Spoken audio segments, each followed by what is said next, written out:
This is a 1-hour presentation on the analysis of everyday things. It looks at how the old ways of doing things get perpetuated, causing us problems today. Aimed at a general audience, it can be viewed as an introductory course that gives the viewer an understanding of how we should separate what something is trying to achieve from how it is designed and implemented. It does this by looking at the many things in place today that are simply perpetuated from old designs and taking a humorous look at where those old designs originated.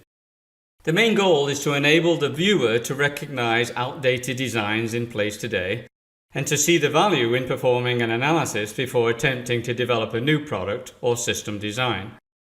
It aims to educate anyone who is a customer, so that's just about everyone.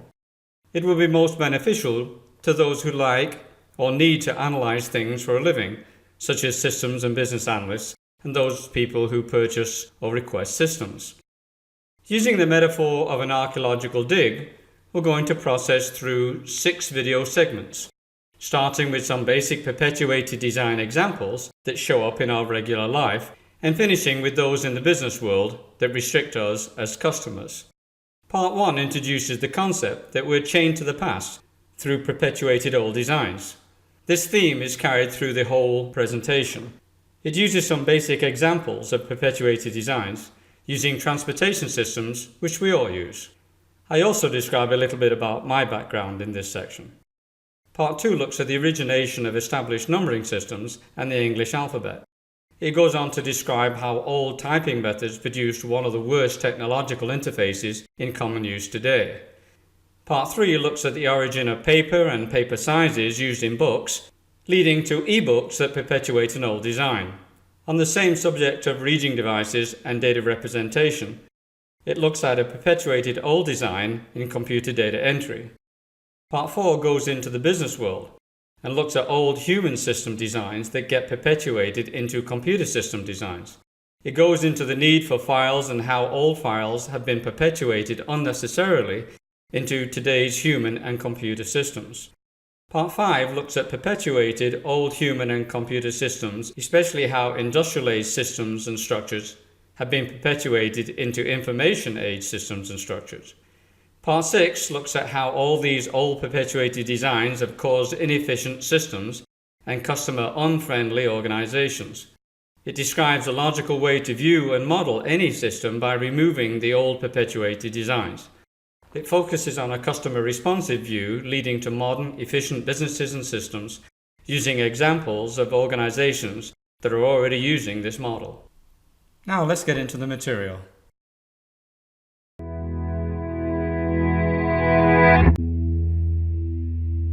Did you ever realize that everything you see is a design, either nature's design or human's design? And did you ever wonder where the human designs originated? First, what do I mean by a design? A design is developed from a set of requirements. For example, if we want to build a house, then we need the requirements such as what size, how many rooms, what price range, etc. And then a design can be developed. It identifies how the requirements are going to be implemented. Unfortunately, many things are the way they are today because they were just perpetuated from the way they were designed in the past.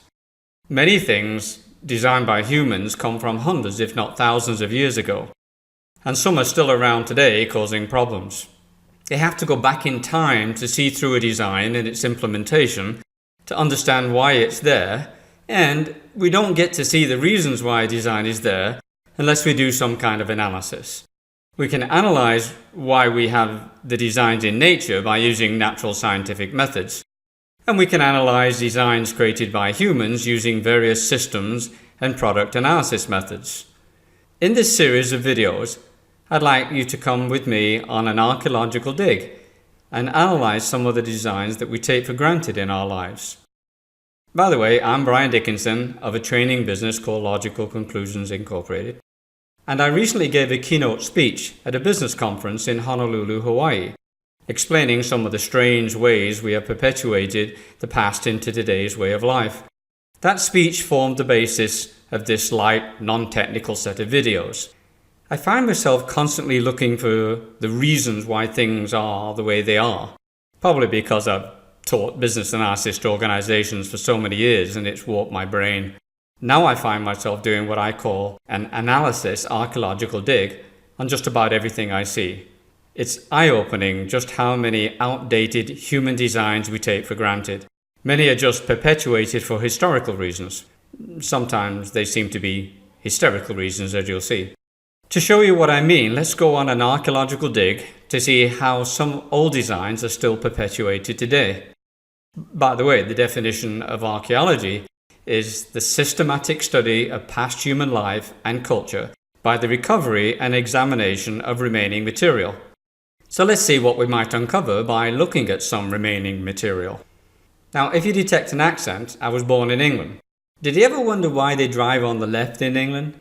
If you visited England, you'll have noticed they drive on the wrong side of the road. Well, at least wrong from the point of view of drivers in the United States, where they drive on the right side. I took this picture when I was driving down a typical country lane in England. Actually, you'll notice I was sitting on the left side of the car because the steering wheel is on the right side, not on the left as it is in the United States. I think I was driving towards the A128 road. You'll notice they aren't very good at keeping secrets there also.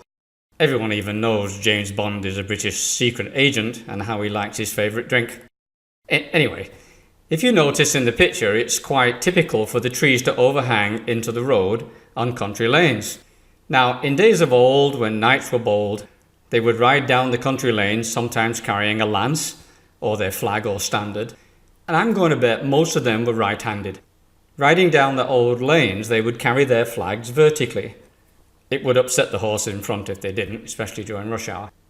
Also, if there was a need to draw their swords, they wanted their sword arm closest to an opponent coming in the other direction.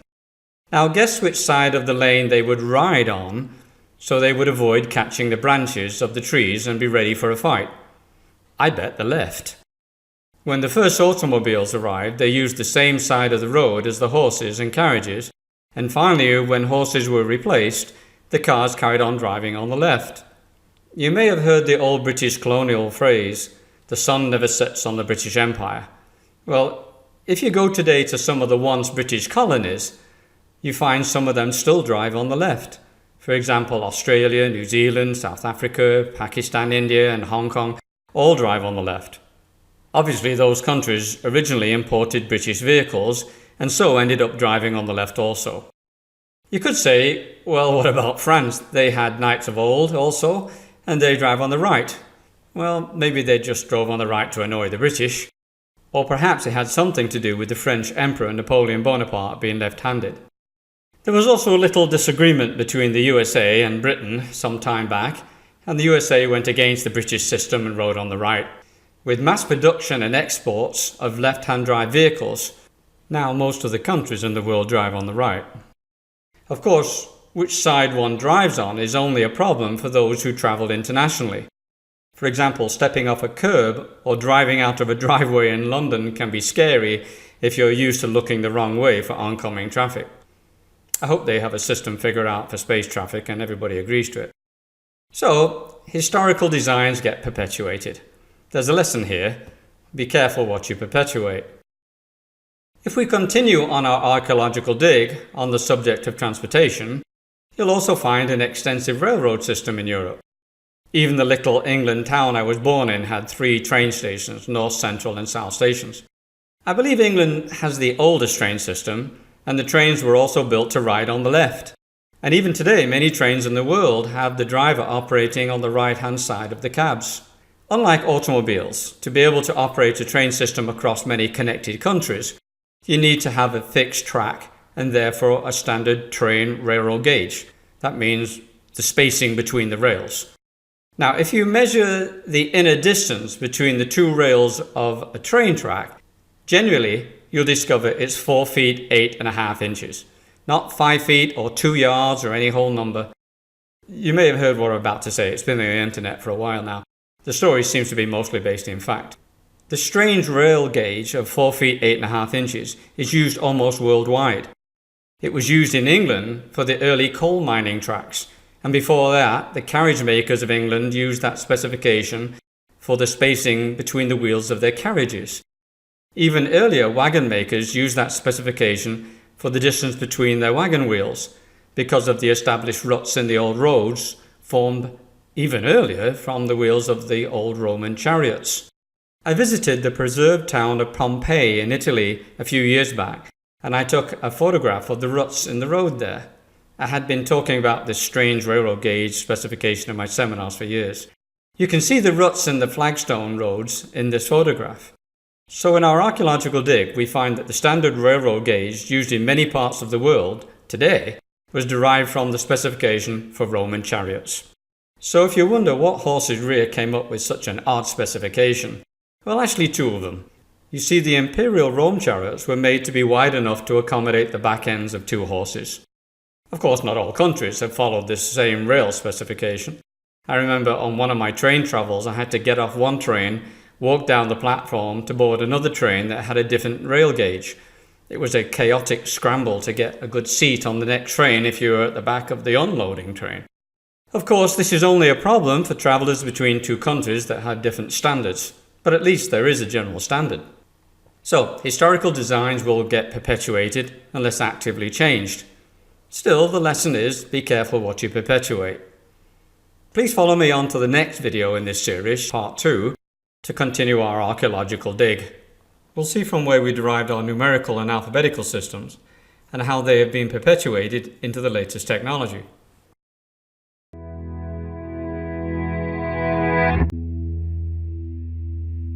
So this is part 2 of our Analysis Archaeological dig into things we take for granted.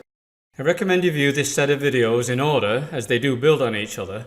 However, they can be viewed independently. Now, did you ever wonder why we have a base 10 numbering system?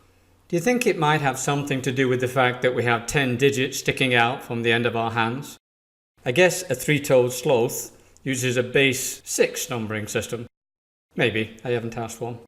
The earliest known base 10 system dates to 3100 BC in Egypt, where they used hieroglyphs for numerals. We know our numbers 0 through 9 as Arabic numerals, but actually they developed in India. Arabic numerals use a modified version of the Hindu numeral system, which emerged in 1200 BC. It's easy nowadays to find some of this stuff out thanks to Wikipedia. In my computer systems career, I had to learn other number-based systems, for example binary, a base 2 system, with values of 0 and 1. Binary is used by almost all computers. Octal, a base 8 system with values 0 through 7. I worked on a second-generation octal computer in my first job. And hexadecimal, a base 16 system with values of 0 through 9, and then A through F for symbols that represented 10 through 15. I tried to teach my sister hexadecimal. She laughed and walked away when I said you could add B to D.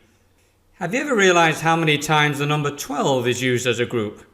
I read a fascinating article once that said the real numeral system of the world is the base 12. Look at how many times it shows up. 12 months in the year, 12 times table, 12 inches in 1 foot, 12 people on a jury, 12 signs of the zodiac, 12 hours on a typical clock face, etc. We even have a separate word for 12, dozen. We don't have another common word for 10 or 11. You're probably familiar with Roman numerals, which is a numeral system that uses letters, I, V, X, L, C, D, and M, equivalent to 1, 5, 10, 50, 100, 500, and 1000. We still see these marking the hours on some clock faces today. My wife and I always like to see who is the quickest at getting the date of release at the end of the credits of an old movie, where the date is in Roman numerals. 2008 release. So, we use a numeral system that's thousands of years old, our base 10 system being about 5,000 years old. Nothing wrong with that unless we start growing extra fingers. If we continue our archaeological dig in this same vein, you could ask, why do we have a 26-letter alphabet? Actually, the Old English Latin alphabet, in use from the 9th to the 12th centuries, generally consisted of 24 letters. The letters U and J were added in the 16th century. That's why we see V instead of U carved in inscriptions on old Roman buildings. No, the old sculptors weren't really bad at spelling. Of course, there are many other alphabets. The Hawaiian alphabet uses only 13 letters, 5 normal vowels, 8 consonants, and other things I'm still trying to figure out. Then there's the Japanese phonetic alphabet and the Chinese non-alphabetic script. One of my books was translated into Japanese. I think the cover says nothing in this book is true, but I can't be sure because I can't read it. Of course, you could say that English letters and numbers are just graphic symbols anyway, which we associate with a sound or a concept. These funny symbols called letters get strung together to form other funny things called words, which get strung together to form sentences, etc., to give us a means of communication. As with most communication methods, our language is in an ongoing state of change.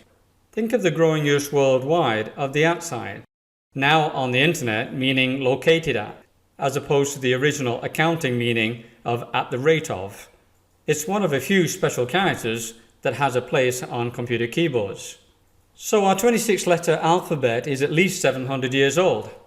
It's a historical conglomeration of redundant sounding letters such as K and C, and sometimes inconsistent sounding letters such as soft G versus hard G, and it's due for a cleanup, but I'm not holding my breath.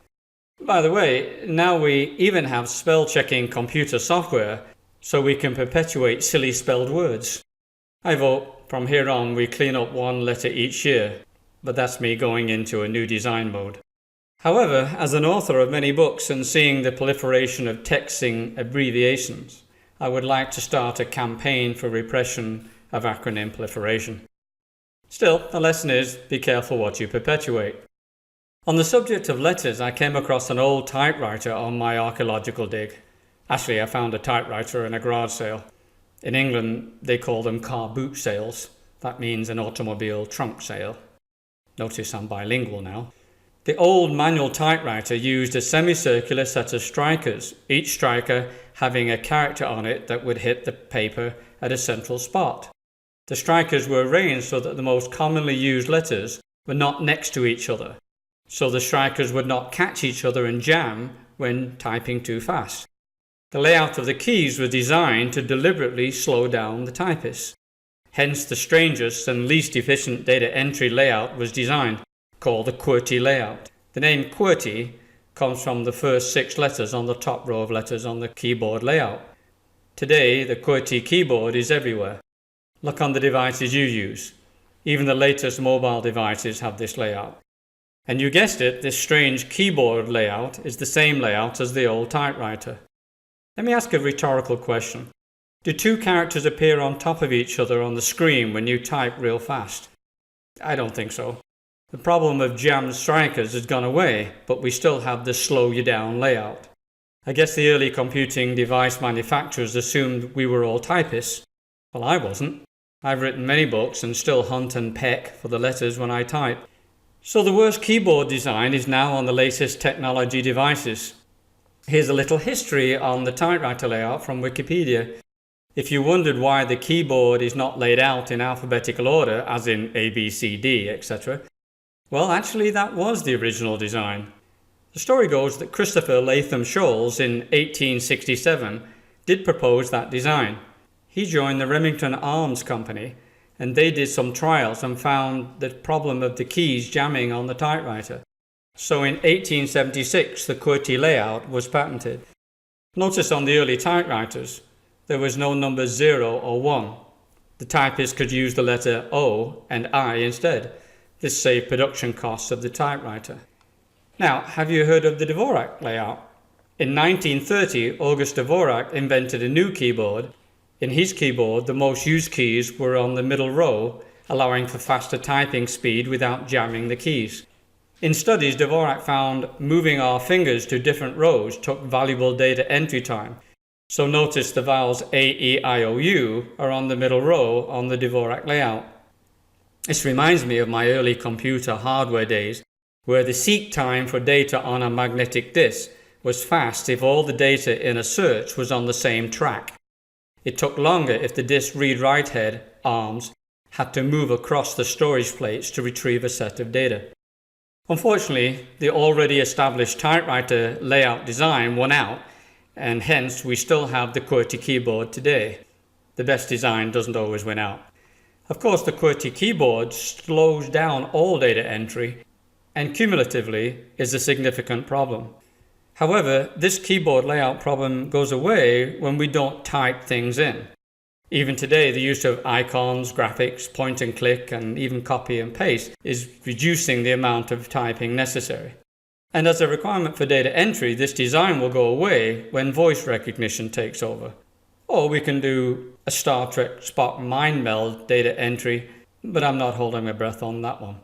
So historical, or maybe we should say in this case hysterical, designs get perpetuated. The lesson is, be careful what you perpetuate. Follow me on to my next video in the series, part 3, to continue our archaeological dig. We'll look at the evolution of books, ebooks, and data entry methods that have been perpetuated into the latest technology.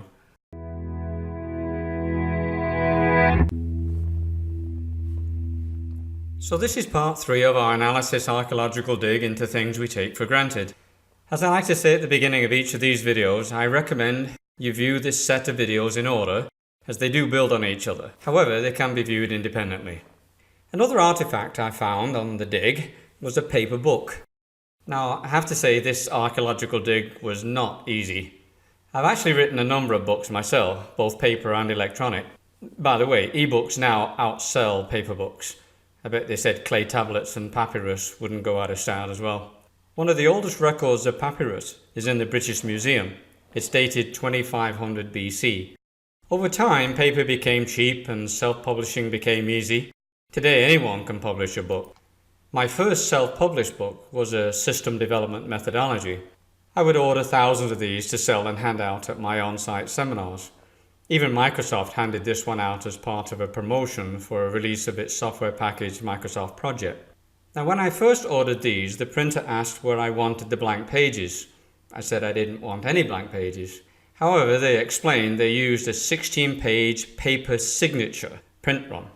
Unless my book page count was an exact multiple of 16, there would be blank pages, and it was not cost-effective to remove the extra pages. You'll find a lot of paper books have blank pages. As I did this archaeological dig into paper signatures, I found that in the late 1600s, the Dutch invented the 2-sheet, 17-inch paper mold. I also found out that a paper vatman, a person working with paper pulp, producing large sheets, had an arm stretch of about 44 inches. So a sheet this big was created and then divided to form a sheet 8.5 by 11 inches. The 8.5 being half of the 17-inch paper mold, and the 11 being a quarter of the 44-inch vatman's stretch. In the United States, you'll find divisions of these dimensions showing up, such as when you order a large photograph, they may ask if you want an 11 by 17 inch size.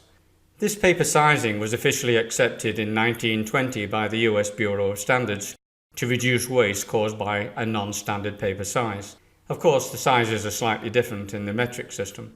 8.5 by 11 inch paper is in common use today, but there are other sizes which can cause small problems, such as when we need to file a legal size paper of 8.5 by 14 inches into a standard letterhead paper folder or file drawer. So we perpetuated papyrus and a vatman's arm stretch. Again, be careful what you perpetuate. Another artifact I found on the dig was an electronic or digital book. Didn't take much digging. I have a few of my books published as electronic or digital books. They are available as Kindle ebooks. An ebook isn't a physical book, of course, even though we use the word book and it has pages. It even requires electricity to read it. You can't ask how thick an ebook is. You can ask how many pages it has, but even then a page is relative to the size of text you want to display and the screen size. It's a virtual page now. So I guess all ebooks are the same thickness. When I converted my manuscripts to Kindle format, they told me to eliminate page numbers, most hard returns, for example using the enter key unnecessarily at the end of a sentence, and all page headers and footers, as well as a mess of other things. It took me days to convert one of my book files from Microsoft Word, which automatically put a bunch of stuff in behind the scenes that I didn't ask for. Ebooks, however, still keep the basic design of a book, having pages. As I said at the beginning of this set of videos, I've been warped by my years of teaching analysis. So my analysis brain asks, why keep the concept of a page when going digital?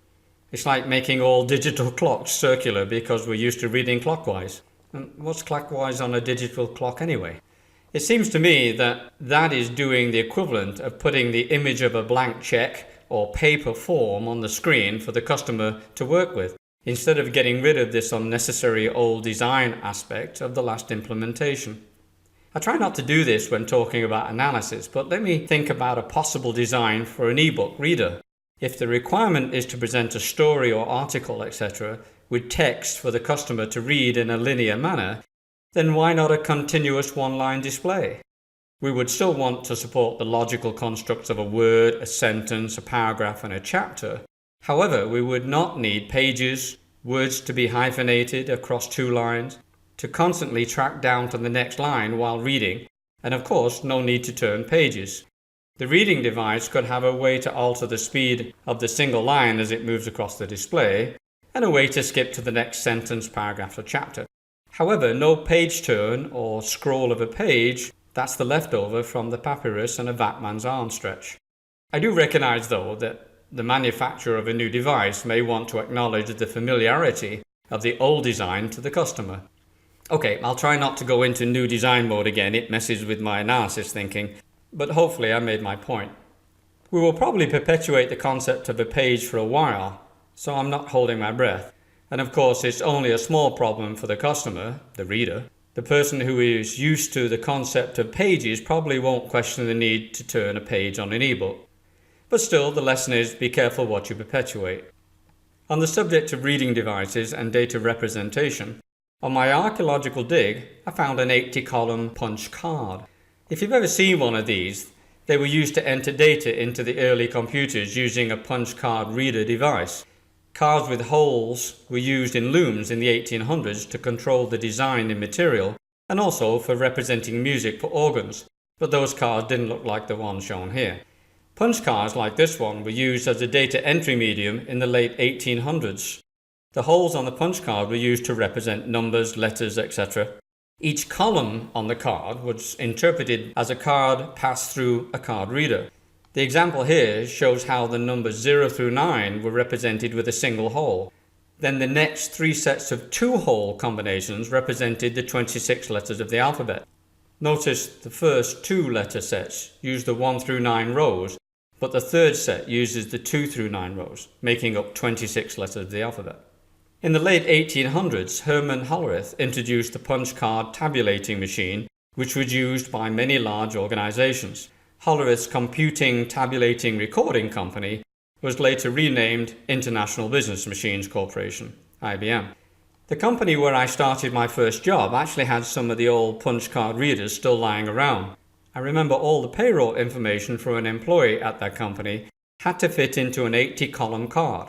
Obviously, space was so limited that we would use payroll codes instead of long standard descriptions, and do strange space-saving things like miss off the first 2 digits of the year in a date. Employee birth dates, for example, were obviously within the 1900 time period. We had no employees born in the 1800s, so the last 2 digits sufficed. This wasn't a problem, as everyone figured future system developers wouldn't perpetuate the punch card limit of a 2-digit year in new systems into the year 2000. That would be silly. The 80-column card input-output device was replaced by the cathode ray tube, CRT terminals. Now guess how many columns were on a CRT screen? Yep, 80. So the 80-column card led to an 80-column screen on the old IBM 3270 terminals. That idea of saving a couple of characters on an 80-column card resulted in a bunch of very costly system projects. The Y2K problem appeared to be a non-event unless you were in the information systems world, where you got to let in the new year at the office. The good news is punch cards are now obsolete, except maybe in for elections. But still, the lesson is, be careful what you perpetuate. Follow me on to my next video in this series, part 4, to continue our archaeological dig. We'll look at accounting methods, human and computer filing tools, and how they've evolved into today's systems.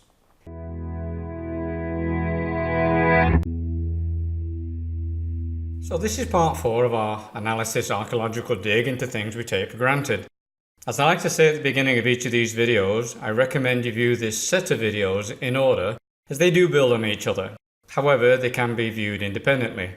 I'm going to go more into the business world with our dig, and you may recognize some of what's to follow if you work at an organization. Otherwise, please look at the artifacts we uncover from a customer point of view. Another artifact I found was an accounting ledger. Now, this archaeological dig involved quite a bit of digging. I had been talking about this bit of history for years and then found a reference to a source in a small magazine. Obviously, humans can make addition and subtraction errors when doing accounting tasks. So double-entry bookkeeping, as it's known, is used to catch them. It's a way of double-checking to catch errors. Back in the 1400s, there was an Italian mathematician named Luca Pacioli, who was also a Franciscan friar. He is notable for publishing the first description of the method of double-entry bookkeeping that Venetian merchants used back then and is still in general use today. It is said that he would write something like, "In God I swear this ledger is true," at the top of the ledger pages. Pacioli was no lightweight. He also is reputed to have taught mathematics to Leonardo da Vinci, no less. Now, we can all agree that humans may make accounting errors, but if computers do, then the modern world is in deep trouble. However, I'm going to bet that I will find in most organizations computer software that does double-entry bookkeeping. Why is that when computers can add and subtract quite well? When I used to teach computer programming seminars, I'd say, not too seriously, to my students, calculate the balance of the ledger once, print it twice, in the debit and credit columns for the accountants. In the early days of computers, the first department in an organization to get computer assistance was typically the accounting department. Of course, the head of accounts could sign company checks. I wrote a lot of accounts receivable, accounts payable, and general ledger systems in my early programming years. I never wrote a program for the cafeteria or the general admin department. Do you remember the 132 character wide printers? Why 132 characters wide and not 80 or 100? I remember one of the sales pitches of the computer hardware salesman to the accounts department manager. This computer printer will print a 6-column ledger faster than you can blink, which when measured on a line-by-line basis was only a small exaggeration. However, it was a good sales clincher. Here's a shock comment I make in some of my keynote speeches. Unless you're in an accounting organization, you shouldn't have an accounting system, any more than I should have a parts tracking system when I don't sell parts. Toning that statement down, I mean that an organization's systems should not separate out all the accounting processes into one system, any more than they should separate out all the edit processes in the organization into another system. However, double bookkeeping is still perpetuated in computer systems. Of course, this is not a problem for a customer unless they need to sort out a billing problem that stems from a company's accounting computer system. No one listening to this video has had one of those problems, right? Yeah, right. Again, be careful what you perpetuate. Let's keep digging in the business world. I found some human files. I watched a fascinating PBS television program that described the early ways of creating a file used by two merchants.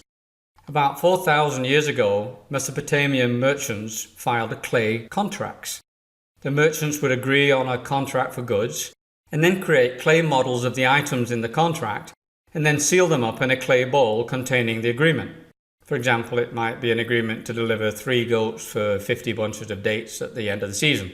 The bowl would be sealed and baked, and then at the end of the season, it would be broken open to ensure the original deal was adhered to. Over time, they found there would be disagreements throughout the season before the contract bowl was open. So they decided to impress icons on the outside of the clay bowl representing the contract contents. It didn't take too long before they realized they didn't need the content of the bowl, as the contract icons were baked on the outside of the bowl. So a clay tablet was used with the icons pressed into it instead of a bowl. So we have the beginnings of a recorded flat file. It's interesting to ask, why do we need files? I like to start my information analysis seminar by asking this question. I get many typical answers such as, because of human memory limits. We forget things, especially a long list of things. There was a great article written in the 1950s by a guy called George Miller titled The Magical Number 7 ± 2. It turns out that's the short-term memory limit of the number of things we can remember. If I say to my wife I'm just going to the store for a couple of items, and she says, "Oh, you should also get," and proceeds to list off additional things I should buy, If it's over 5 items, I'll invariably end up writing down a list before I leave the house.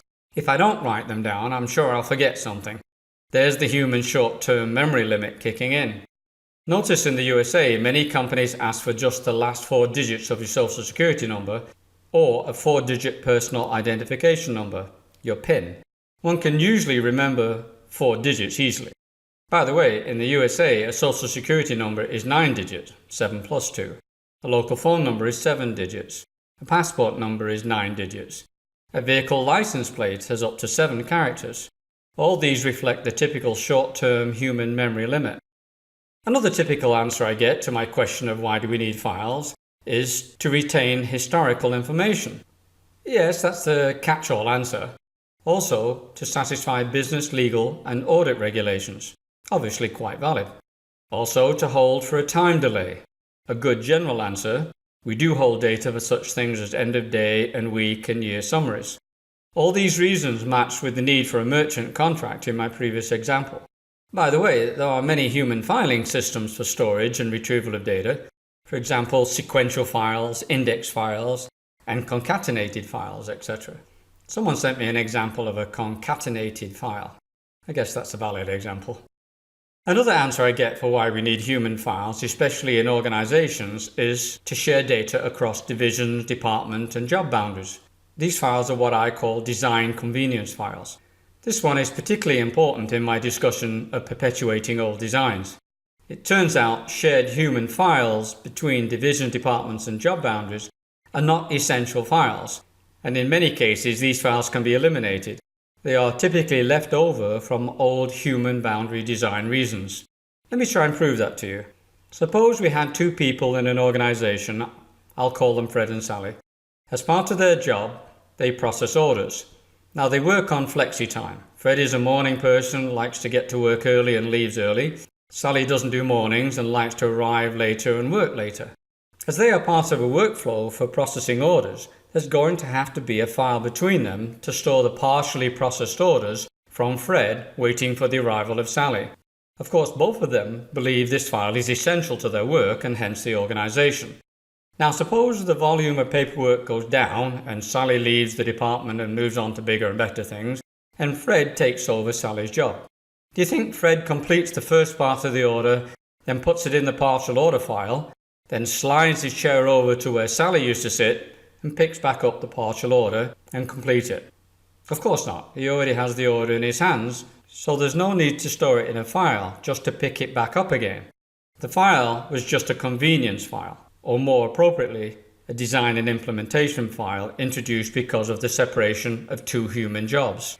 This design broke up the efficient flow of the order. The partial order file was not an essential file. In general, files slow down the workflow through an organization, so only essential business files should be kept when analyzing and implementing new systems in an organization.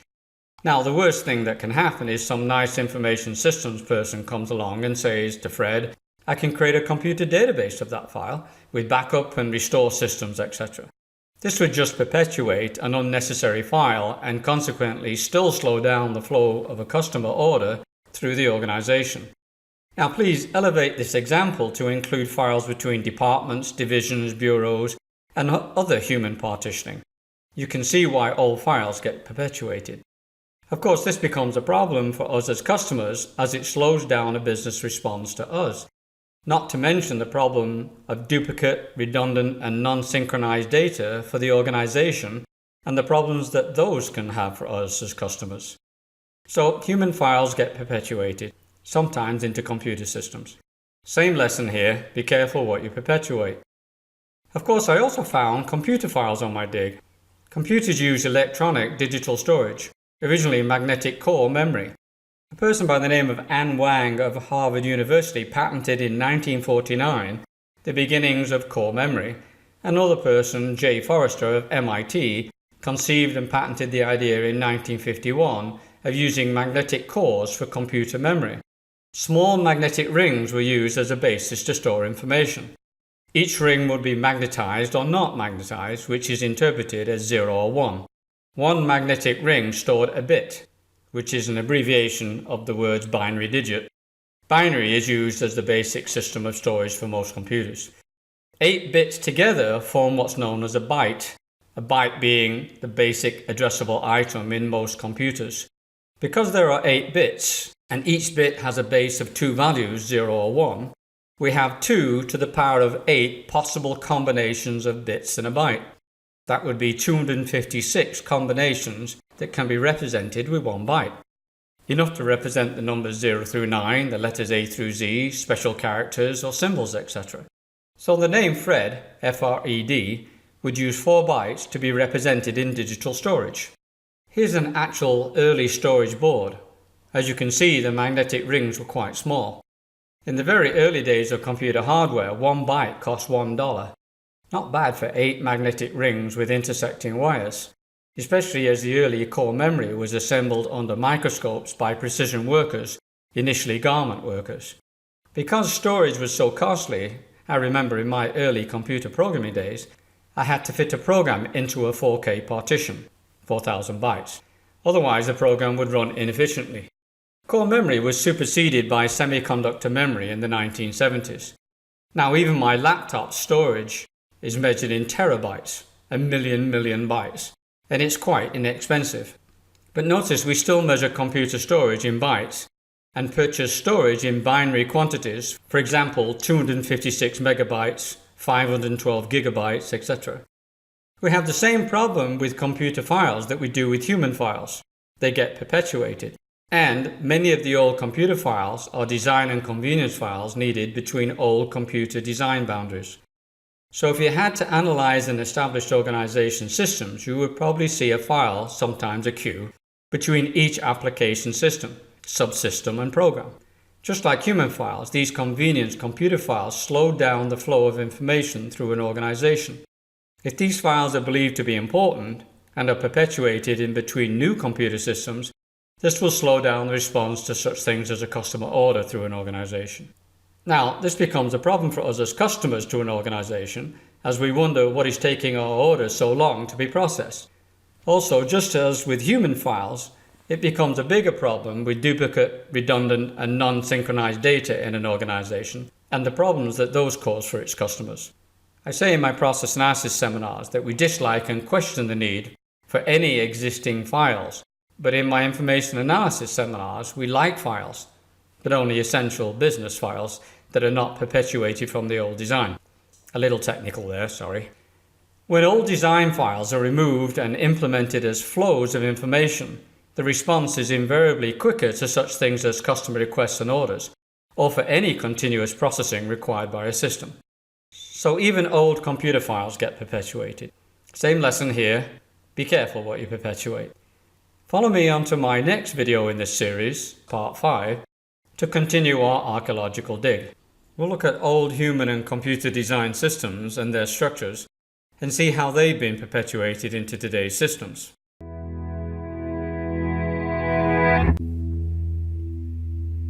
So this is part 5 of our Analysis Archaeological dig into things we take for granted.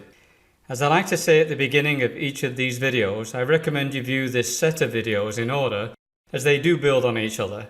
However, they can be viewed independently. I found another artifact, a bunch of human design systems. These are everywhere, of course, some systems being used by millions of people. Here's a system many of us are familiar with, but before I get into this example, I want to emphasize that I'm not making a political statement here. This is just a system design issue that can apply to many established systems.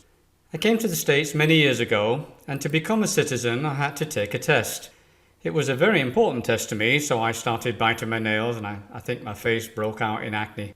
I was given a booklet that described the political system in the United States of America. The booklet said, the form of government in the USA is a representative democracy. A representative democracy having the principle of an elected person representing a group of people, as opposed to a direct democracy where the people vote on policy initiatives directly. I can understand the reason for implementing a representative democracy in the 1700s, because the implementation of a true democracy, one person, one direct vote, would have been quite difficult to design for such a large country. I mean, what implementation technology was available back then? Of Of course, there wasn't a computer internet or public telephones or fax devices. There wasn't any public air transportation system, no freeways or good roads to travel to a location to vote on an initiative directly. Of course, they could have designed a direct democracy with what was available at the time. For example, designing a federal Pony Express system. Each town could have had a reputable designated rider who carried the government initiative votes back and forth in a sealed satchel.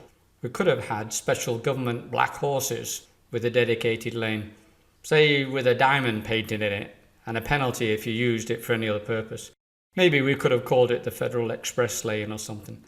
Okay, maybe that design could easily have been corrupted by robbers stealing votes along the way.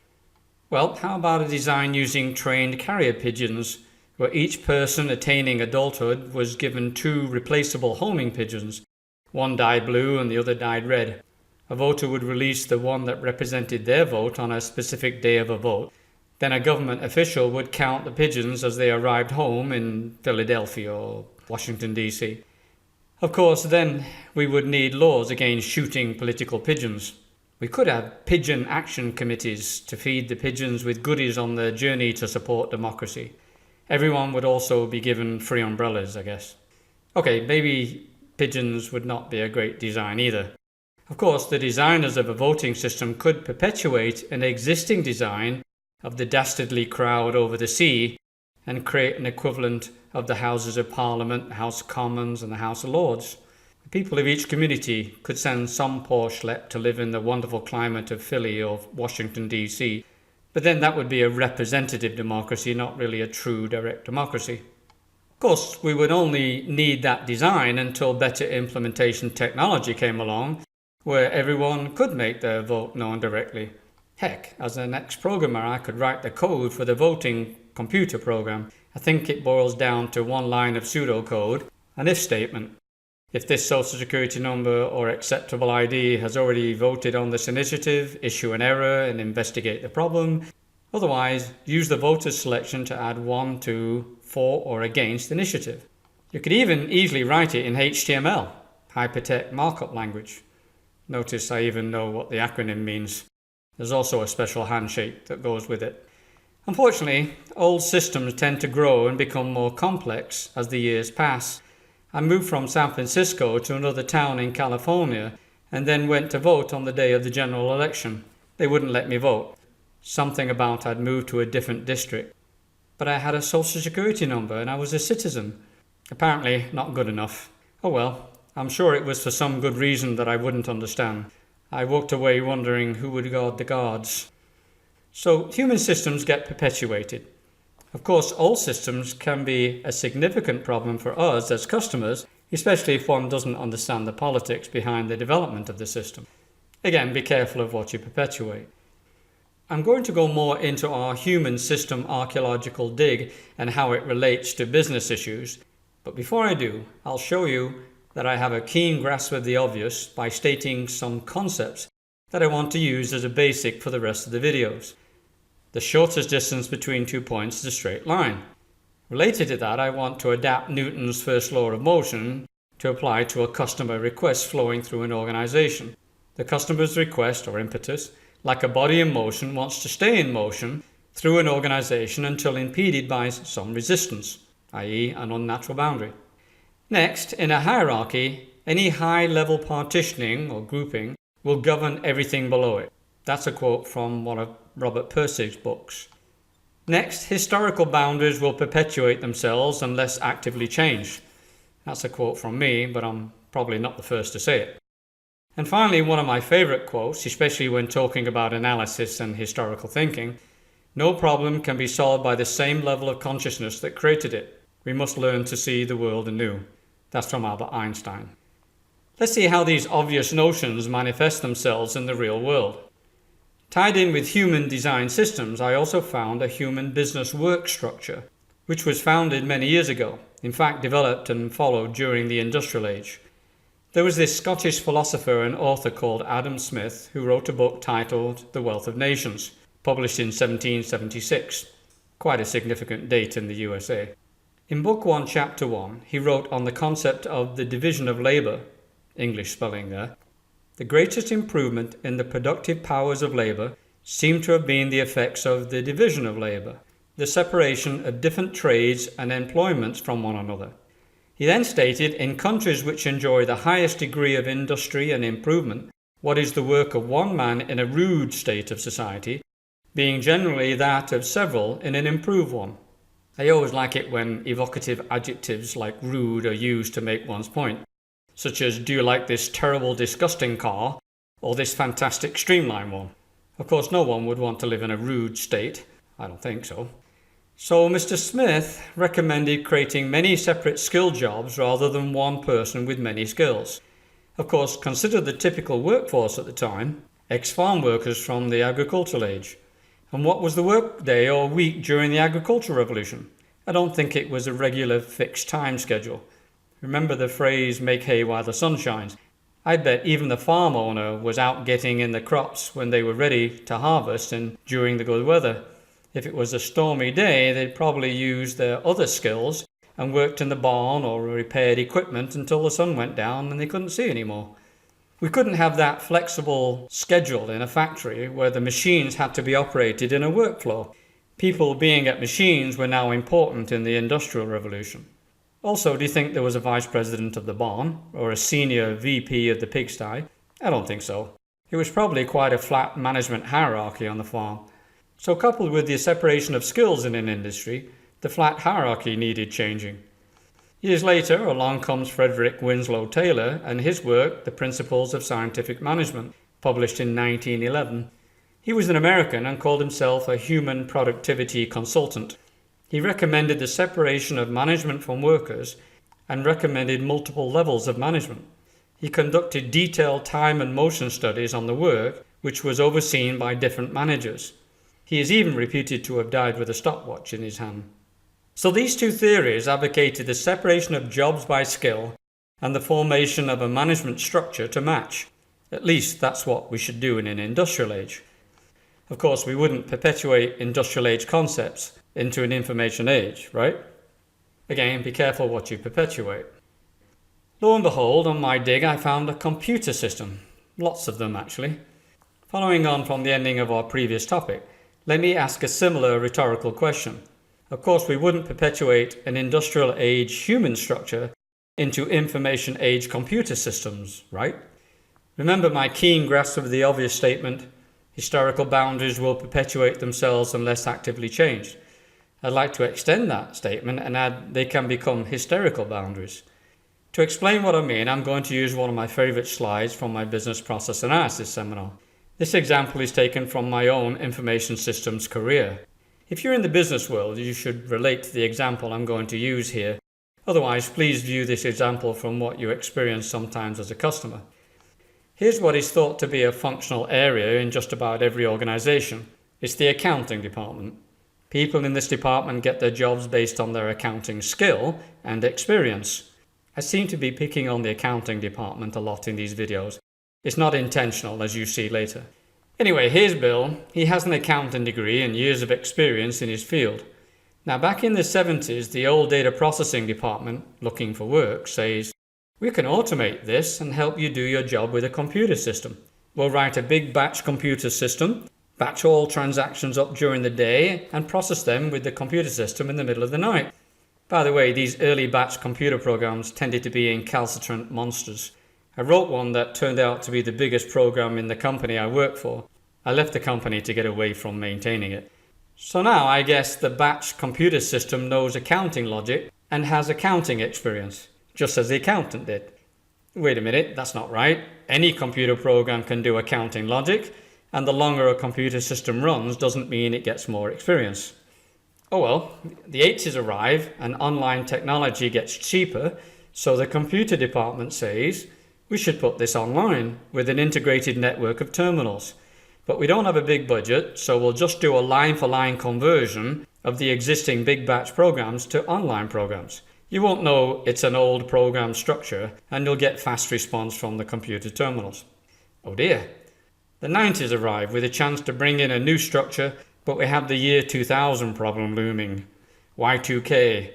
All resources get channeled into replacing the hardware and buying software packages to match the existing systems, so there won't be too much disruption. No new radical structures this time, please. Oh well. Great. The new millennium arrives, the internet takes off, business department managers take control of their own information system needs. They say we got to put our systems on the net, but I'm only using my department's budget for just my systems. Now customers get told or see strange messages like "not on this server" when trying to accomplish a need with these systems on the internet. Worse, when trying to sort out a problem, customers get told that's our policy and it's in our billing system now, so you can't change that.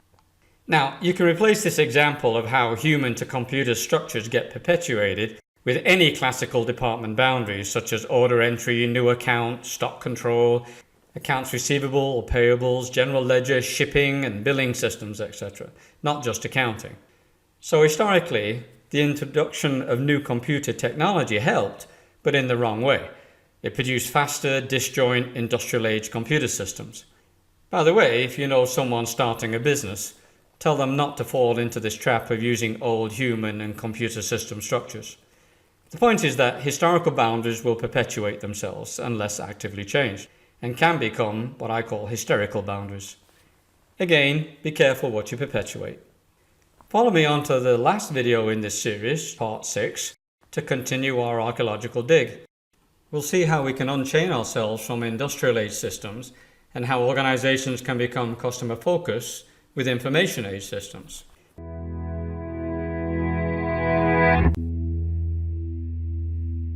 So this is part 6, the last video in this series of our Analysis Archaeological dig into things we take for granted. As I like to say at the beginning of each of these videos, I recommend you view this set of videos in order as they do build on each other. However, they can be viewed independently. Before I get into this next subject, you may have already realized that I believe that humans, just like computers, are an aspect of design and implementation of an organization. In other words, how something is accomplished. They are system issues, not business or analysis issues. I'd like to explain this further with a graphic. All organizations rely on external stimuli, in other words, things happening outside their boundaries. For example, a customer requesting something, or a fire triggering a fire department into action, or the calendar indicating it's time to send out customer year-end summaries. I like to call these things by a common name of business events, as they are all events to which some business needs to respond. They're also the reason why organizations are in business. When an organization responds to an event, they will have some business policy or rules that need to be initiated. This is what an organization does to fill the needs of its customer, etc. So when we as a customer want to purchase a product, the organization has its own policy or set of rules for accomplishing that purchase. To be able to fulfill the business policy, an organization will design and implement computer systems and/or people jobs to apply their business policy in the real world. This is how an organization accomplishes the customer's needs. So in the example of our purchase, we may use an online system via the internet, or we could go to a store and have a human do the tasks necessary to provide us with our purchased product. As a customer, we always interface with the design and implementation of the organization. We see through how an organization is designed and implemented when we put our analyst hat on. We've been doing that to a large degree in this series of videos. Using another example, we can see this implementation versus business issue when we interface with a bank as a customer. Our business needs, in other words, what we want to do, maybe such things as deposit funds, withdraw funds, and transfer funds, etc. We can do our banking business transactions with the bank's different implementations. In other words, how we accomplish our needs using a human teller, an automated teller, or even a mobile device. As a customer, we're interested in accomplishing our needs. How we do it is secondary, but nonetheless important, as we find out when an organization puts obstacles in the way or makes it difficult to accomplish our needs with a poor design. Now let's get back to the dig. I found another artifact in the business world that ends up affecting us as customers, and that's the department budget inside an organization. You can also replace the word department with office, division, bureau, or any other human partitioning. This subject is really a follow-on to the reason why we end up in the hysterical situation of industrial-age computer system structures that get in the way of efficiently accomplishing a customer's need. Here's Bill in the accounts department again, only now he's being promoted and has a budget for his department. He's overloaded with work, so he calls the Information Systems Department, or ISIT vendor, for help with a custom computer system for his department. Now suppose I put my business analyst hat on and I interview Bert based on his request, and I find that a document leaves Bill's department and comes back later with just a check mark on it. I say to Bill, if I follow this document into that other department that puts the check mark on it, I could improve the flow of the document and give better service to the customer. What do you think Bill says? Hey, that's Sally's department. You don't study Sally's area on my budget. If she wants a new system, she can pay for it on her own budget, not mine.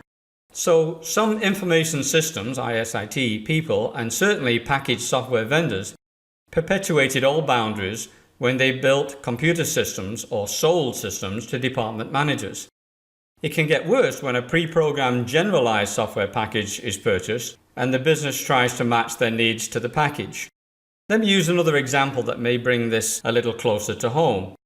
I have my own business, so I pay myself when I choose, actually when there's anything left over after office costs. But if you work for an organization, let me ask you a question. When do you get paid? Weekly? Monthly? Do any of you get paid in real time? I mean, when you decide you want to be paid? Probably not. I built my own house a few years ago, and I would sometimes get someone wandering onto the job site asking if I had any work they could do. I'd look around and say, well, you could get that shovel and move that pile of dirt over there and level it out. When they'd finish, they might say, okay, it's done, can you let me have a few dollars for lunch? If I said payday's a week on Thursday, I probably would have been hit with the shovel. It was real-time payroll on the job site, for everyone. So why do we have batch payroll in the typical organization? Well, I have one explanation. Many years ago, I used to be responsible for the computer payroll system in a large company. The computer system ran in batch mode every 2 weeks. This was because in the old days, the staff in the payroll department used to take 2 weeks to stuff payroll envelopes with actual cash, and then sort the envelopes for distribution to the various departments. When this process was replaced with a computer system, we didn't ask the employees, which were the payroll system's real customers, when they wanted to be paid. It was obvious that the system should run on the same 2-week schedule, even though it didn't take 2 weeks to run the computer program. Funny thing was, anyone could leave the company in the middle of the payroll cycle, and we could accommodate a short paycheck easily. Today, a standard laptop can run payroll for an average company, but we still typically have batch payroll systems. Do you think it might have something to do with perpetuated payroll time periods and the purchase of vendor payroll systems and services? Of course, this is only a problem for the customer, the employee, who needs some money before payday. Of course, that never happens, right? So, all department boundaries and their schedules get perpetuated. Again, be careful what you perpetuate. Now, what's the result of all these historical wrong turns? If old human and computer system boundaries and their files are perpetuated, organizations end up with inefficient, overly complex systems, which is bad news for its customers. Let me use what I hope is a worst-case example. In the real world, often disjoint manual and computer systems have to be pieced together to accomplish a customer's need. This image is trying to show that we have disjoint departments and systems, each one sometimes having its own files and databases. Remember, there has to be a file between every boundary, be it a human file or a computer database. These will slow down the response to the customer's need. Many times a false stimulus, such as a time of day or beginning of a human shift, will stimulate each one of these disjoint human and computer systems into action, when the real stimulus is the customer request. This structure sets up walls, sometimes physical, sometimes logical walls, which a customer's request has to traverse. What's worse, often each department and even system will double-check and re-edit its input just in case the last department made an error, causing even more delay.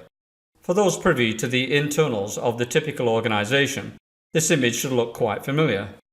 Also, we have a boss-subordinate hierarchy above these human systems, and sometimes a system and program architecture hierarchy in computer systems. This structure causes customer delays, not to mention office politics, and many times leaves customers frustrated, wondering what's the problem And why is it taking so long to do something that doesn't seem difficult if they had to do it themselves? Maybe this structure made sense for an industrial age society, but not for an information age society. Remember my corruption of Newton's first law of motion. A customer's request, or impetus, like a body in motion, wants to stay in motion until impeded by some resistance, i.e. an unnatural boundary. Well, the old structures and hierarchy are unnatural boundaries.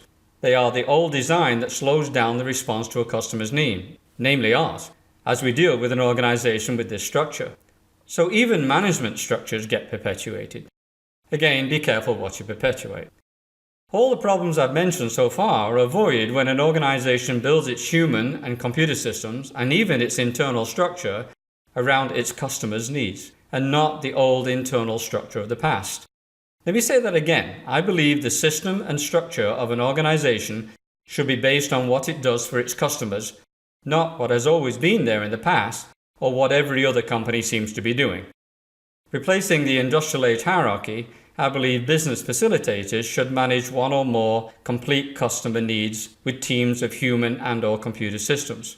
If you're thinking a customer-focused structure like this can't work in anything but a small organization, let me say I've taught these concepts to many large public and private sector organizations. For example, years ago I had the pleasure of teaching my ideas to hundreds of business and information systems staff at the package delivery company Federal Express. The internal structure was streamlined to get a customer package through the organization as fast as possible. FedEx employs tens of thousands of employees with a streamlined structure for package delivery that guarantees overnight delivery. Of course, they didn't need me to tell them how to structure their systems. It was already obvious to them. They just didn't perpetuate the systems model that the other package delivery companies were using, and there were quite a few of them already in business. Okay, it's time for a wrap-up. Basically, I want you to remember that everything you see is a design. The design you see could be nature's design and what is required to continue the world, or a human design and what is required to satisfy a human need. In the business world, what you see is the design and implementation characteristics of something that satisfies some business or analysis requirements. It's an obvious statement to say that every human-based or computer-based system was designed and then implemented using whatever human and computer implementation technology was available at the time the system was built. But many times, as I've tried to show in this video series, it was just perpetuated, at best with a new technological interface, without an analysis of the organization or a restructuring to become customer-focused. As I hoped I've shown with these videos, we should see through and question any old designs with our analysis hat on, even questioning organizational structures.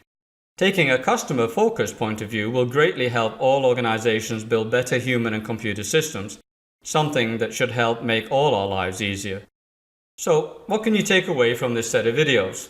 If you're a manager or a system developer in the business world, when you get the opportunity, don't fall into the trap of perpetuating old designs, and don't accept things that seem illogical just because that's the way they've always been. If you're a customer, don't accept poor service from organizations that put barriers in the way, and don't accept silly comments and excuses such as, "That's not my department," "It's in the computer system and can't be changed," or "That's how we've always done it, that's our company policy." As a customer, you are the ones that should really guide an organization's systems and structure. Stay quiet, nothing will change. If you're confronted with an archaic industrial age organization, well, worst case, send them this video. However, as a customer, please do praise good service and systems. They're usually no accident. I've worked on many projects, and the good systems that result take a lot of work and cooperation.